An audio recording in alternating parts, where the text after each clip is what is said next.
नमस्कार मित्रांनो, सुख म्हणजे नक्की काय असतं या सिरियलमध्ये आज काय घडलं आहे ते आपण बघणार आहोत। सर्वजण मंगळागौरीचा कार्यक्रम जोमात साजरे करत असतात। गाणी म्हटली जातात, गाण्यांवर डान्स केला जातो, कोणी उखाणा घेतंय तर कोणी डान्स करतंय। तर मध्येच नित्या बोलते की मी 5 मिनिटात येते आणि ती अधिराज जवळ येते। अधिराजचा हात हातामध्ये घेते। त्यावेळेस अधिराज बोलतो की तुम्ही काही बोललात का? नित्या मॅडम लगेच म्हणतात की तुला माझ्या मनातलं कळतं का? तर मग आता एक मी काय बोलले, I love you very very much. त्यानंतर अधिराज उठतो आणि एका भिंतीवर हात ठेवून उभा असतो। त्याच्याच नित्या पुन्हा त्याच्या पाठीमागे येते।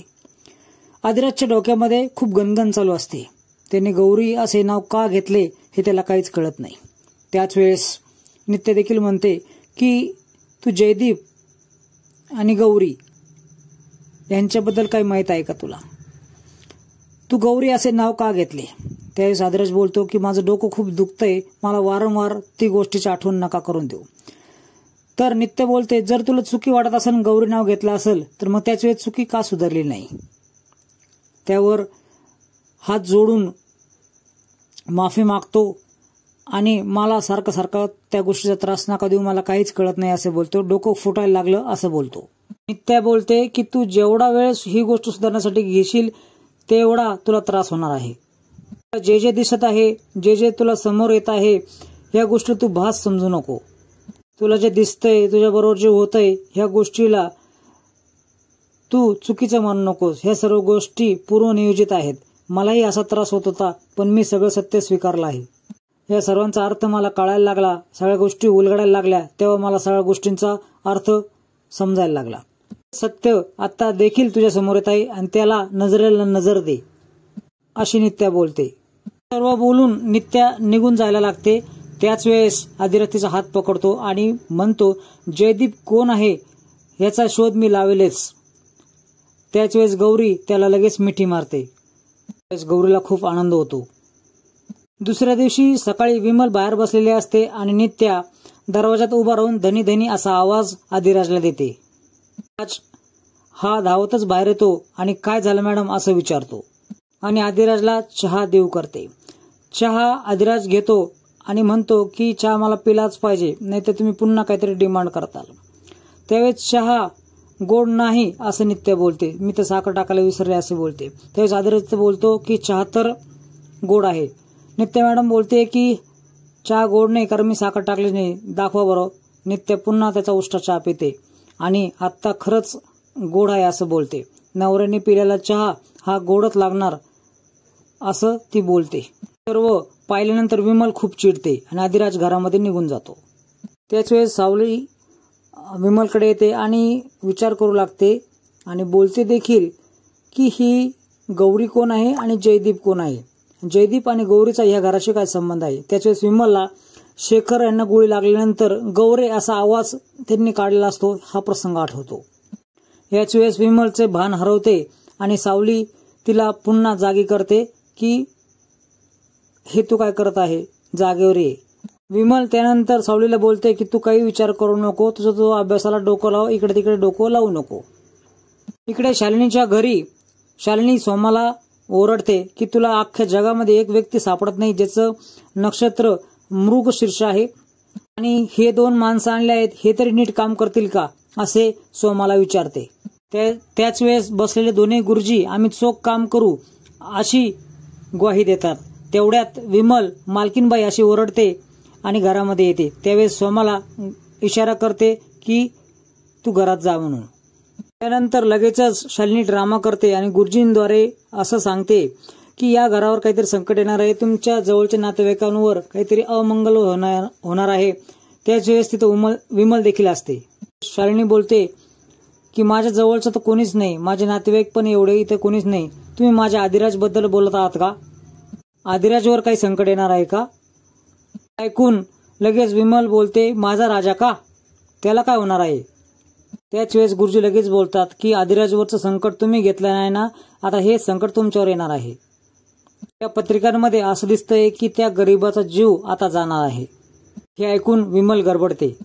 विमल म्हणते की तो लेक आहे माझा, मी आई आहे त्याची, याच्यावर काहीतरी उपाय सांगा। त्यानंतर ते गुरुजी बोलू लागतात की तिसरी बाजू ही करणं सगळ्यात योग्य ठरेल. जी तिसरी व्यक्ती आहे, जी ज्याची बायको आहे, त्या बायकोमुळेच हे सर्व प्रकार घडत आहे आणि त्याच्यामुळेच त्याचा मृत्यू होऊ शकतो. पण लगेच विमल बोलते की त्याने तिला आधीच घराबाहेर काढले आहे. गुरुजी लगेच बोलतात तिला घराच्या बाहेर काढलं आहे, पण मनातून बाहेर काढलेलं नाही. अजून दोघेही एकमेकांचे आहेत. विमल लगेच म्हणते, म्हणजे काय? तुमचा लेक अजूनही तिच्या बाजूनेच आहे, तिच्यासाठी सावलीसारखा वागत आहे आणि तिला तो दूर करत नाहीये. या दोघांना जर बाजूला केलं नाही तर तुम्हाला तुमच्या लेकाला गमावं लागल. यानंतर विमल खूप घाबरते. विमल रडू लागते आणि असं नको घडायला असं बोलते. योग्य तो निर्णय घ्या असे गुरुजी बोलतात. त्यावेळी शालिनी बोलते की असं काय करताय, त्यांचा लेकाचा जीव वाचवण्यासाठी ते काहीही करू शकतात. मी आदिराजला वाचवण्यासाठी काहीही करू शकते अशी विमल बोलते आणि त्यावेळेस शालिनी खुश होते. इकडे नित्या आम्हाला बोलते की काल काय जे घडलं त्याच्यानंतर शालिनी गप्प बसेल का? त्यावेळेस आम्हा बोलते ती गप्प बसणारी बाई नाही, तर तुझ्या जीवावर उठली आहे, ती भरपूर सावध झाली असणार आहे. तर इकडे आदिराज सापडलेला अल्बम पुन्हा एकदा बघत असतो आणि तेवढ्यात विमल त्याला आवाज देते. विमल आदिराजला बोलते की तू हे घर वाचवण्यासाठी काही पण करू शकतोस ना? तर आदिराज म्हणतो हो निश्चित मी काही करू शकतो. तर ऐक, आता मनावर दगड ठेवून खूप मोठा निर्णय तुला घ्यायचा आहे आणि तो निर्णय तुला मान्य असेल. आदिराज बोलतो काय अडून विचारत आहे. तेवढ्यात विमल त्याला फाईल देते.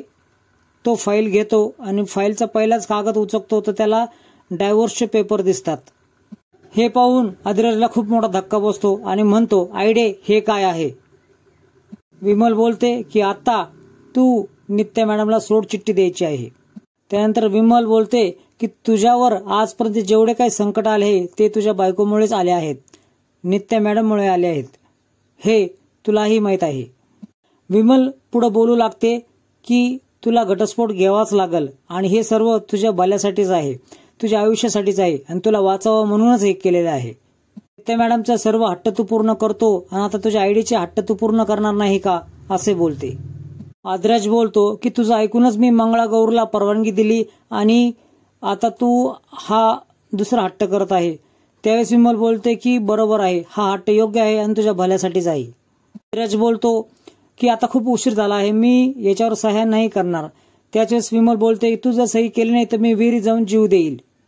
सर्व ऐकून आदिराजला खूप धक्का बसतो आणि बाहेरून दारातून पाहुणी बघत असते आणि ही सर्व गोष्ट ऐकते. तर मित्रांनो, इथून पुढच्या भागामध्ये तुम्ही बघणार आहोत की आदिराज नित्या मॅडमकडे ती फाईल घेऊन येतो आणि फाईल दाखवतो. त्याच वेळेस नित्या मॅडमला देखील खूप मोठा धक्का बसतो की तुम्ही डायव्होर्स का घेता आहात म्हणून. त्यावेळेस आदिराज बोलतो की आपण आता इथेच थांबणार आहोत. नित्या नंतर रडू लागते. तर असेच नवनवीन अपडेट्स बघण्यासाठी या चॅनलला सबस्क्राईब करा, बेल आयकॉन दाबा. व्हिडिओ पाहिल्याबद्दल धन्यवाद.